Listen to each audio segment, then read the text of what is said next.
కడుపు నిండా భోజనం చేసిన తర్వాత అతనికి మళ్ళీ కొత్త ఉత్సాహం వచ్చినట్లుగా అనిపించింది.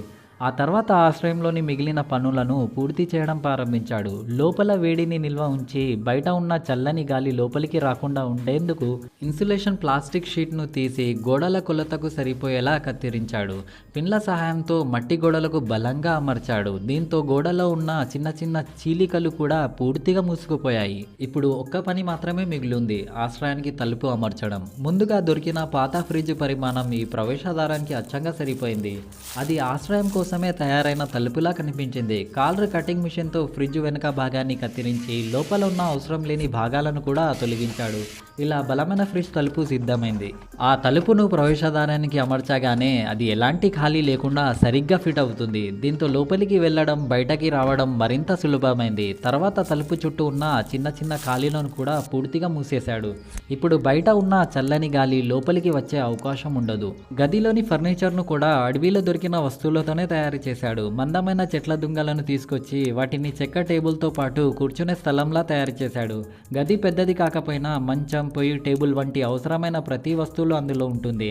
అంతేకాదు ఫ్రిడ్జ్ లోపలి భాగాన్ని కూడా వస్తువులు పెట్టుకునే సెల్ఫ్లా ఉపయోగించాడు. రోజంతా కష్టపడి పనిచేసిన తర్వాత చివరికి భోజన సమయమైంది. కారు గుడ్లను పగలగొట్టి మాంసం కీమాతో కలిపి అందులో మసాలా వేసి బాగా మిక్స్ చేశాడు. ఆ మిశ్రమాన్ని ఫైల్లో చుట్టి పొయ్యిలో బేక్ అవ్వడానికి ఉంచాడు. ఈలోగా ఒక షాంపెన్ బాటిల్ని తెరిచాడు. కొద్దిసేపటికే మాంసం పూర్తిగా ఉడికింది. దాని రుచికరమైన వాసన గది మొత్తం వ్యాపించింది. అతను ఎంతో తృప్తిగా భోజనం చేశాడు. ఎన్నో రోజులుగా శ్రమ ఒక్కసారిగా మాయమైనట్లు అనిపించింది. భోజనం పూర్తయ్యాక బయట అమర్చిన హంటింగ్ కెమెరాను పరిశీలించాడు. చుట్టుపక్కల తరచూ అడవి జంతువులు సంచరిస్తున్నాయని గమనించిన కాలర్ అవి ఆశ్రయం దగ్గరకు రాకుండా ఉండేందుకు తలుపు ముందు ఉద్దేశపూర్వకంగానే కొంత ఆహారాన్ని చల్లివేశాడు.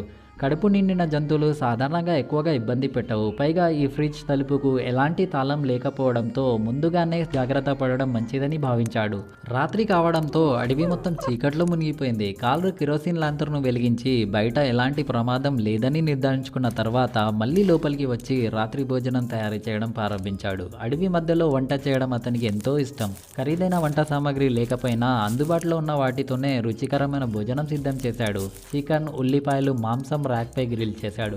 బయట భాగం కొద్దిగా కాలిపోయినా ఎంతో ఆనందంగా తిన్నాడు.